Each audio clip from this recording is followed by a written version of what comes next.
Hey there, Arcane Code. This is my day 3 opener for VidCon. I just came out of a session where we learned about how to implement brand name marketing on multiple platforms. So they went over case studies with Snapchat, Instagram, Facebook, and of course YouTube. I got to figure out how I can make this apply to what I do. To be honest, most of these were product based. We saw one for pizza, for ice cream, for some cleaning products, and those were interesting to see how those work. But again, what I do is more, I guess, intangible in that it's more services. So I just got to think about how I can apply some of these techniques. Also, a high point for me, I got to run into a gentleman named Jim Louderback. He was one of the originals with ZDNet and Tech TV, and I don't know, I think I got to give him a shout of thanks because a lot of the content that was done under his direction really helped form what I became in terms of the IT industry. So a big shout out to him, saying thanks. It was really great to get to meet him. Hoping to meet a couple others I've kind of seen from across the distance, so hopefully I'll get to meet some other luminaries here. And with that, I'm going to wrap this up. I'm about to go down to the show floor for a little bit and see what trouble I can get into there. Okay, so for my second session of the day, remember the first one was like an all morning one. So my afternoon session was on working with companies to do, they call it branded sales. Essentially, a company says, hey, here is product X. We want you to feature it in a video. So it covered the things that you really should know and think about. I found this to be a really useful session. Some things that they mentioned were, of course, you want a contract and you want a lawyer to look over the contract. In that contract, there's things you should look for. You need to stipulate a due date for when the company should get the product to you. A date that will give you sufficient time to check out the product, and you can specify things like, hey, if you don't deliver by X, then we get to push back the date that we're going to do the video. You also want to have them deliver a set of talking points or things that they want to see covered in the video, so that is clear and unambiguous. You need to have a date set for release, the go live date, but you also want to set a date for their approval. Typically you want it probably a week before at least, if not 2. That kind of depends on the company and how big they are. But you need to specify something in the contract that says, hey, company X, you need to approve this video by this date.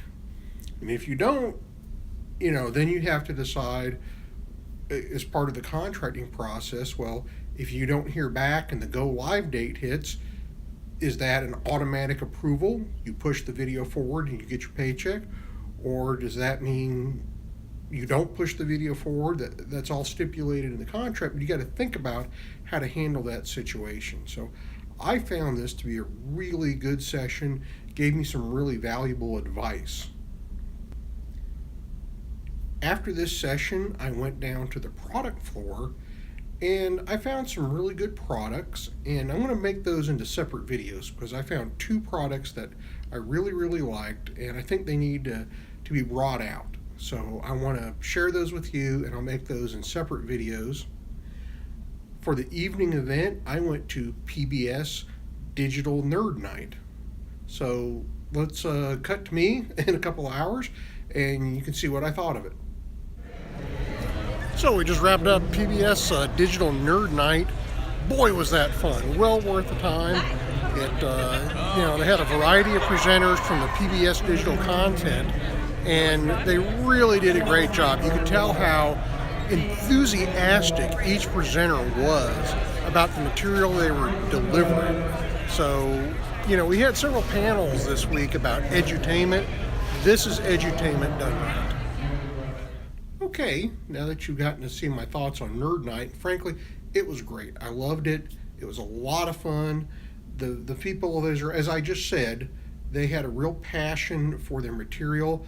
I've gone and subscribed to all their channels. This is really well done educational stuff.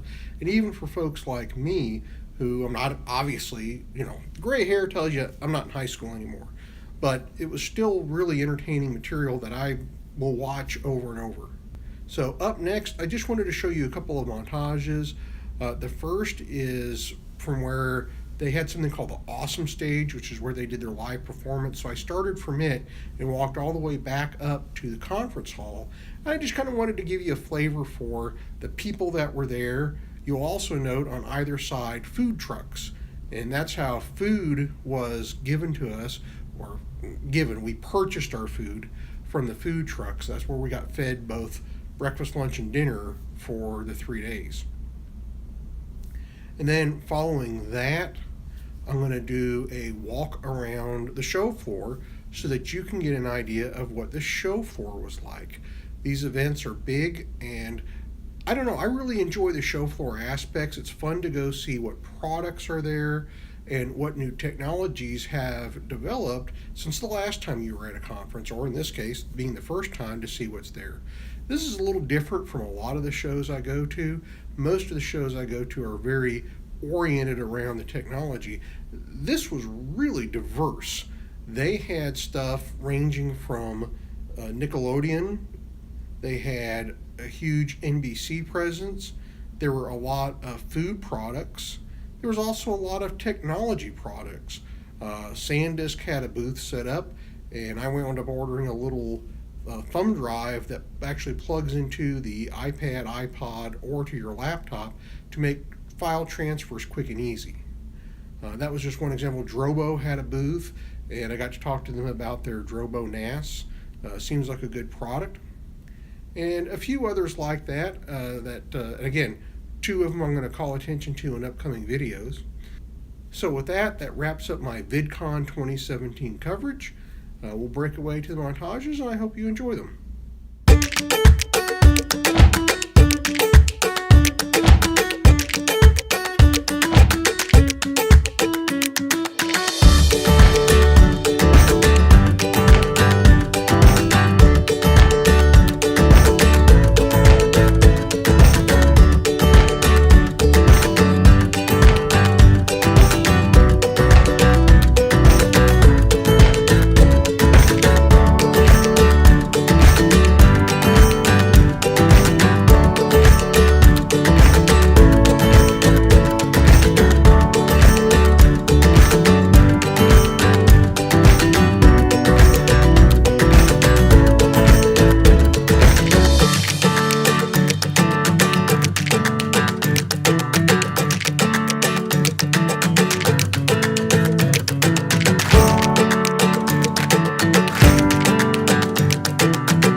Chance for an interview. Mr. Minion, what do you think of the event?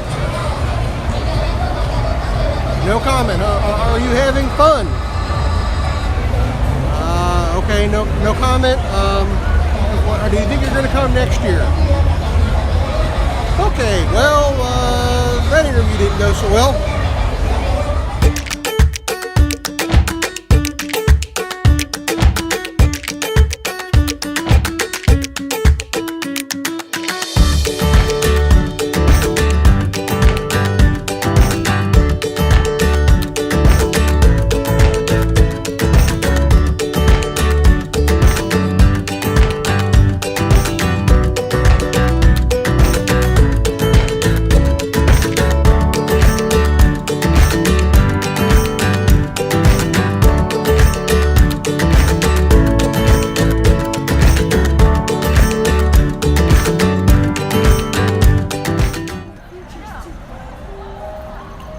After a busy event, a quiet walk in the cool night air seemed to be the perfect way to wrap up VidCon 2017.